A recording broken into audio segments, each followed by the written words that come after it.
आज हम पढ़ेंगे प्लाज्मा मेम्ब्रेन, जिसे सेल मेम्ब्रेन भी कहा जाता है। ये कोशिका का सबसे महत्वपूर्ण भाग है क्योंकि यही सेल की सुरक्षा करता है और ये तय करता है कि कौन सा पदार्थ सेल के अंदर जाएगा और कौन सा बाहर आएगा।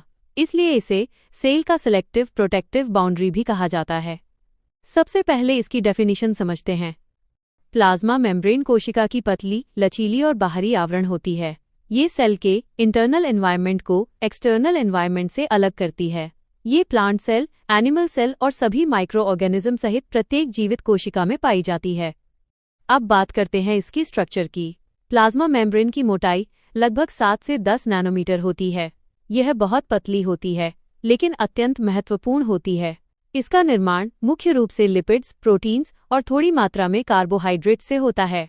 ये कठोर नहीं होती, बल्कि डायनामिक और फ्लेक्सिबल होती है, जिससे कोशिका अपना आकार बदल सकती है और सामान्य कार्य कर सकती है।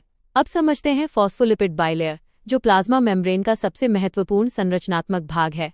प्रत्येक फॉस्फोलिपिड के 2 भाग होते हैं। पहला हाइड्रोफिलिक हेड अर्थात जल को आकर्षित करने वाला भाग, दूसरा हाइड्रोफोबिक टेल अर्थात जल से दूर रहने वाला भाग। इनकी व्यवस्था भी बहुत रोचक होती है।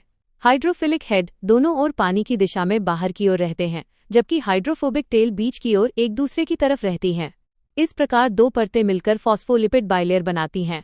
ये बाइलेयर सेल को फ्लेक्सिबिलिटी, स्टेबिलिटी और सबसे महत्वपूर्ण पदार्थों के प्रवेश तथा निकास का नियंत्रण प्रदान करती है। अब आते हैं फ्लूइड मोज़ेक मॉडल पर, जो परीक्षा की दृष्टि से अत्यंत महत्वपूर्ण है। इस मॉडल को सिंगर और निकोलसन ने 1972 में प्रस्तुत किया था। इस मॉडल के अनुसार प्लाज्मा मेम्ब्रेन एक फ्लूइड यानी तरल जैसी संरचना है। इसमें लिपिड्स एक तरल परत बनाते हैं और प्रोटीन्स उस पर ऐसे तैरते हैं जैसे समुद्र में बर्फ के बड़े टुकड़े तैरते हों। कुछ प्रोटीन्स मेम्ब्रेन के भीतर धंसे रहते हैं, जबकि कुछ इसकी सतह से जुड़े होते हैं।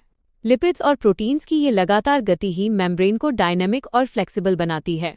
अब प्रश्न आता है कि इसे मोज़ेक मॉडल क्यों कहा जाता है? क्योंकि मेम्ब्रेन में विभिन्न प्रकार के प्रोटीन्स अलग अलग स्थानों पर इस प्रकार व्यवस्थित रहते हैं कि उनका पैटर्न किसी मोज़ेक डिज़ाइन जैसा दिखाई देता है। इसलिए इसका नाम फ्लूइड मोज़ेक मॉडल रखा गया।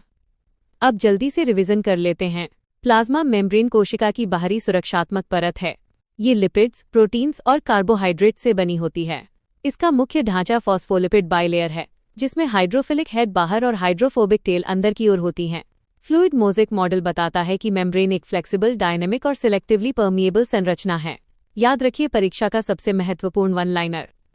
प्लाज्मा मेम्ब्रेन एक सिलेक्टिवली परमिएबल, फ्लेक्सिबल और फ्लूइड संरचना है, जो फॉस्फोलिपिड बाइलेयर तथा उसमें एम्बेडेड प्रोटीन से मिलकर बनी होती है, और इसकी व्याख्या फ्लूइड मोज़ेक मॉडल द्वारा की जाती है।